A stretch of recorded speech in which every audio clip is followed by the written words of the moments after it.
சிறகடிக்க ஆசையை பொறுத்தவரைக்கும் ஏகப்பட்ட சைட் ட்ராக்கள் எப்பயுமே இருக்கும். நமக்கே வந்து சில ட்ராக்லாம் வந்து என்னடா அது மெயின் கதைக்கு அதுக்கும் சம்மந்தமே இல்லையே! ரோகிணி மேட்டர் மாரியோ, இல்ல வந்து பார்த்தீங்கன்னா, இப்போ முத்து மீனாவுடைய கதையிலயோ, இல்ல விஜயாவுடைய நடவடிக்கைகள்லயோ ஏதோ இருக்க விஷயமா இல்லாம தள்ளி போகுதே அப்படின்னு சொல்லி தோணும்.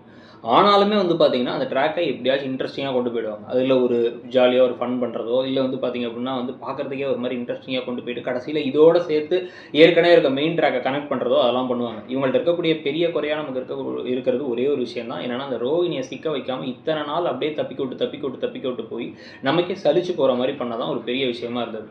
ஆனா அத தவிர மத்தபடி இன்ட்ரெஸ்டிங்கா எந்த கதைய எடுத்தாலும் நல்லா போகுதுங்கிறதுனால தான் நம்பர் 1ல டிஆர்பில இன்னமும் இருக்காங்க. ஸோ ஆனால் இதிலேயே வந்து எரிச்சல் தர ஒரு ட்ராக்காக இருக்கிறது வந்து பார்த்தீங்கன்னா, அது வந்து இந்த அருணுடைய ட்ராக்காக தான் இருக்கும். இந்த அருண் வந்து எதுக்காக அப்படி நடந்துக்கிறாரு அப்படின்னு வந்து பார்த்தா, அவரோட பிஹேவியரே அப்படி தான். அவர் வந்து பார்த்தீங்கன்னா, ஒரு மாதிரி வந்து விசித்திரமான ஆளு.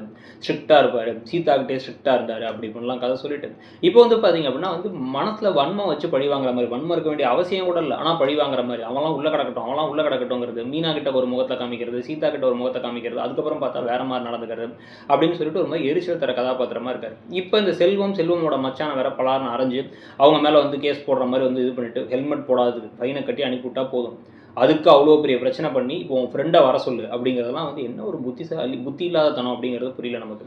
ஸோ இப்போ முத்துவுமே இங்கே வந்து இங்கே அவர் சாத்வீகமாக நடந்துக்கிட்டு நீ என்ன வேணாம் பண்ணிக்கோ, சீதாவோட புருஷங்க நான் உன்னை விடுறாங்கிற மாதிரி விட்டுட்டு போனால் இந்த விஷயம் எப்படியா சீதாவுக்கு தெரிய வந்து சீதா சீக்கிரமாகவே ரொம்ப நாள் இந்த ரோஹிணி கதை மாதிரி இழுக்காமல் சீதா எவ்வளோ கேவலமாக நடந்துக்கிறீங்க நீங்கள் ஏதோ எங்கள்கிட்டலாம் நல்ல ஒரு மாதிரி முகத்தை காமிச்சிட்டு அங்கே போய் இப்படி பண்ணிட்டு இருந்திருக்கீங்க, மனசில் அவ்வளோ வன்மத்தை வச்சுட்டு வெளில இப்படி நடிக்கிறீங்கன்னா அப்போ ஏன்ட்டே இருந்தாலும் நடிச்சிருப்பீங்க, மனுஷனா நீங்கன்னு கேட்கணும்.